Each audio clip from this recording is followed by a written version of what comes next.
Hi everyone, welcome back. ನೀವು ನೋಡ್ತಾ ಇದ್ದೀರಾ ಇಂಟೆಲಿಜೆಂಟ್ ಗುರು ಯೂಟ್ಯೂಬ್ ಚಾನಲ್. ನೀಟ್ ಅಪ್ಡೇಟ್ಗೆ ಸ್ವಾಗತ. ಸುಪ್ರೀಂ ಕೋರ್ಟ್ ಮಾಹಿತಿ ಏನು ಸಂಪೂರ್ಣ ಮಾಹಿತಿ ಕೊಡಿಸ್ತೀನಿ. ಚಾನಲ್ಗೆ ಸಬ್ಸ್ಕ್ರೈಬ್ ಆಗಿ. Already NEET exam paper leak ಆಯಿತು. ಮರು ಪರೀಕ್ಷೆ ಡೇಟ್ ಕೂಡ ಅನೌನ್ಸ್ಮೆಂಟ್ ಕೂಡ ಆಗಿದ್ರು. ಇಲ್ಲಿ ರಾಷ್ಟ್ರೀಯ ಪರೀಕ್ಷಾ ಸಂಸ್ಥೆ NTA ವಿರುದ್ಧ ಕೇಂದ್ರ CBI NTA ಪ್ರತಿಕ್ರಿಯೆಗೆ ಆದೇಶ ಕೂಡ ಮಾಡಿದ್ದಾರೆ. ಅಂಡ್ ಪಾಠ ಕಲಿಯದ NTAಗೆ ಸುಪ್ರೀಂ ಕೋರ್ಟ್ ಒಂದು ತರಾಯಿದೆ ತೆಗೆದುಕೊಂಡಿದೆ. ಲೈಕ್ ಗರಂ ಆಗಿದೆ. ಇಂದಿನ ನೀಟ್ ಪತ್ರಿಕೆ ಸೋರಿಕೆಯಿಂದ NTA ಪಾಠ ಕಲಿಯದಿರುವುದು ದುಃಖವಾಗಿದೆ ಅಂತೇಳಿ ಅಸಮಾಧಾನ ವ್ಯಕ್ತಪಡಿಸಿದೆ.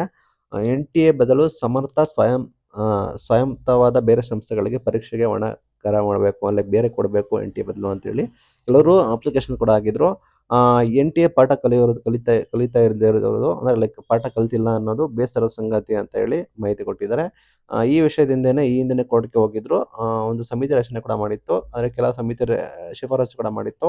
ಅವುಗಳನ್ನು ಅಂಗೀಕರಿಸಲಾಗಿತ್ತು. ಆ ಸಮಿತಿ ಸೂಚಿಸಿದ ಅನುಷ್ಠಾನ ಮೇಲೆ NTA ಬಂದ್ಬಿಟ್ಟು ಅಫಿಡವಿಟ್ ಕೂಡ ಸಲ್ಲಿಸಿರುತ್ತೆ. ಆ ನಿಟ್ಟಿನಲ್ಲಿ ನೀಟ್‌ದು ಏನಂದ್ರೆ ಎಕ್ಸಾಮ್ ಅನೌನ್ಸ್ಮೆಂಟ್ ಕೂಡ ಆಗಿರೋ ಕಾರಣ ಮೇ 12ರಂದು ನಿಮಗೆ ರದ್ದಾಗಿತ್ತು. ನಂತರ ಜೂನ್ 21ಕ್ಕೆ ನಿಮಗೆ ನೀಟ್ ಮರುಪರೀಕ್ಷೆ ಅನೌನ್ಸ್ಮೆಂಟ್ ಕೂಡ ಆಗಿದೆ ಜೂನ್ 21ಕ್ಕೆ. ಆ ನಿಟ್ಟಿನಲ್ಲಿ ಸುಪ್ರೀಂ ಕೋರ್ಟ್ ಬಂದ್ಬಿಟ್ಟು NTAಗೆ ತರಾಟೆ ತೆಗೆದುಕೊಂಡಿದೆ. ಯಾಕೆ ಈ ರೀತಿ ಕೂಡ ಮಾಡ್ತಿದ್ದಾರೆ ಅಂತ.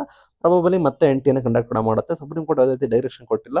ಬೇರೆ ಯಾವುದಾದ್ರು ಬೇರೆ ಸಂಸ್ಥೆಗಳು ನೀವು ಕಂಡಕ್ಟ್ ಮಾಡಿ ಅಂತ. ಅದು ಇವತ್ತಿನ ಬಿಗ್ ಅಪ್ಡೇಟ್. Thank you.